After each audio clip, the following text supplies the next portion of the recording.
Remus Repeal Reserve Batch 9. It is here. Between Penelope and Remus, MGP's had a lot of great products coming out recently, and I'm hoping that this can continue the trend. A while back, we did batch 5, 6, 7, and 8 all together in a 2-Minute Tuesday. That'll be up in the corner now if you want to check that bad boy out. And what we found is that 5 is still the best, right?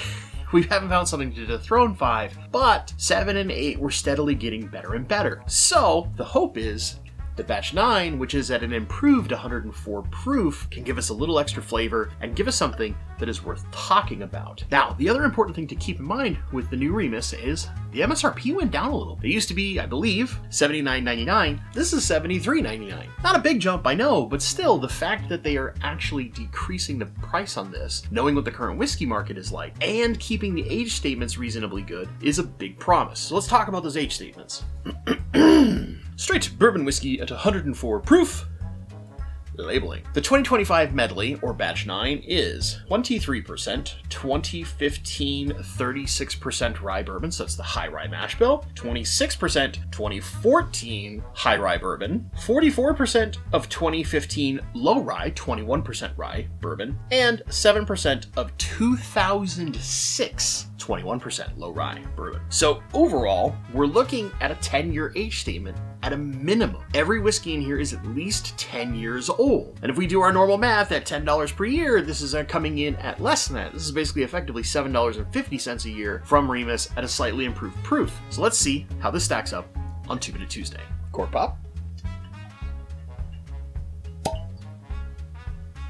Decent. Let's get into the tasting notes on the Remus Repeal Reserve Batch 9. As always, we start with color. We've got a lovely bourbon color, and you can definitely see where that influence is from that age. Viscosity-wise, I hope you can see that, but great legs coming through here. There's not like the army of a ton of tiny legs, but you've got really, really strong ones. That kind of is indicative of the proof. Let's get in the nose. The nose is almost confusing me on this one because it's really subtle. There's not this like big prominent set of notes that I get out of it. It's just really soft and easy. There's a little bit of kind of almond, a little bit of like dry tobacco, and wood influence definitely is there, but I'm not getting some of the things that I tend to find as like the big hallmarks of MGP and a lot of their whiskey, especially the Remuses. There's not much on the nose going on here, and that's definitely going to impact the score because one of the things we love about our whiskey, right, is a great nose. Let's see how the palate changes that.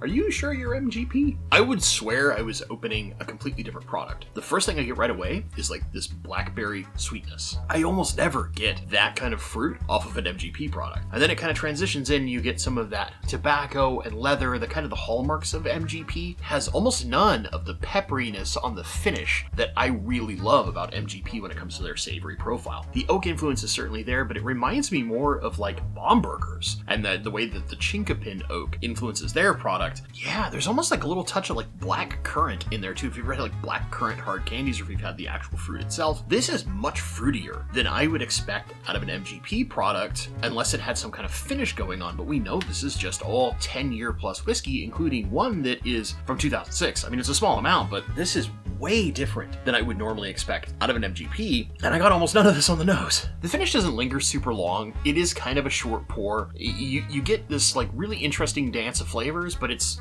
like that. It's fast. It's not lingering for a long time. You don't have that big Kentucky hug sitting here. So let's get into an overall score for the Remus Repeal Reserve Batch 9. I actually feel I can only give this a 64. I don't know what to think on this one. I want to score this high because the palate is way different than most MGPs I've ever had, but the nose and the finish are kind of a letdown. If the nose or the finish, one of the two, matched the palate initially, where I get this big surprise and then it kind of comes into the traditional MGP where I get that kind of blackberry and blackcurrant fruitiness, which I normally never get out of MGP. And then it shifts into that kind of dried tobacco, a little bit of leather, and some oak. But it's missing that peppery finish that I really love in a lot of MGP products and previous Repeal Reserves have had. It also doesn't have that kind of buttery popcorn thing that some of the other previous batches have had. So it's just so interesting. It's way different than most of the previous Repeal Reserves profiles have been. And even coming back to it now,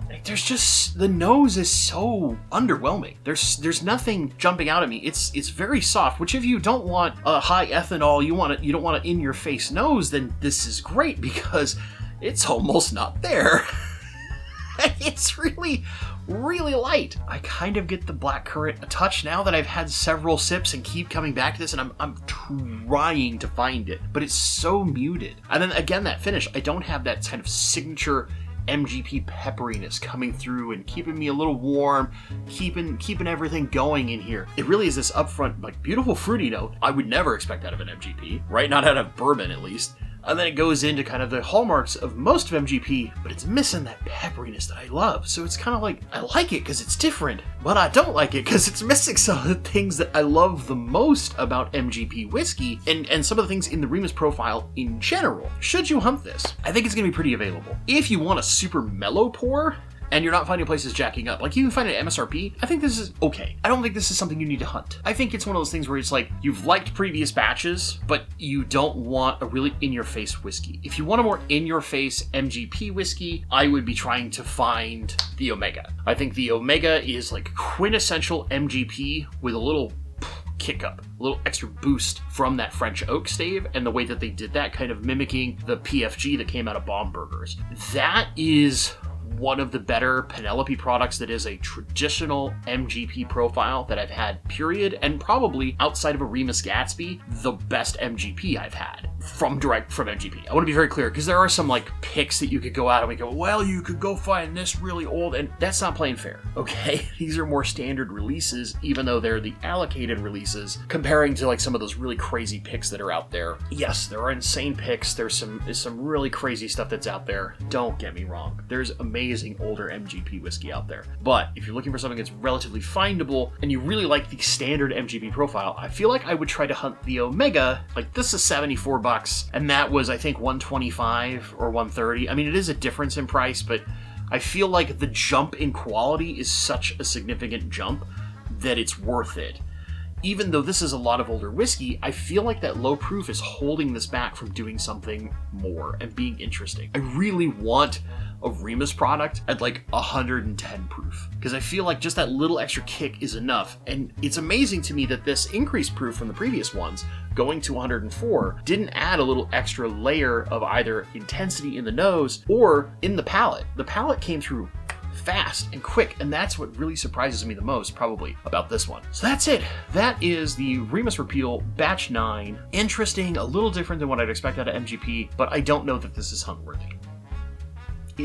It's one of those things where you're probably going to see it on a shelf, and if you like MGP but you want a little twist to the profile, maybe it's worth picking up. I'd like to hear from you in the comments down below. Have you tried Remus Repeal 9, or have you just not been a fan of any of the Remus Repeals in the past? I'd love to hear from you in the comments down below. If you've enjoyed this video, give it a like, and if you're not subscribed, consider subscribing. When we hit 1,000 subscribers, I'm going to give away a bottle of E.H. Taylor Single Barrel, and a few other things. As always, my friends, thank you so much for watching, and stay awesome.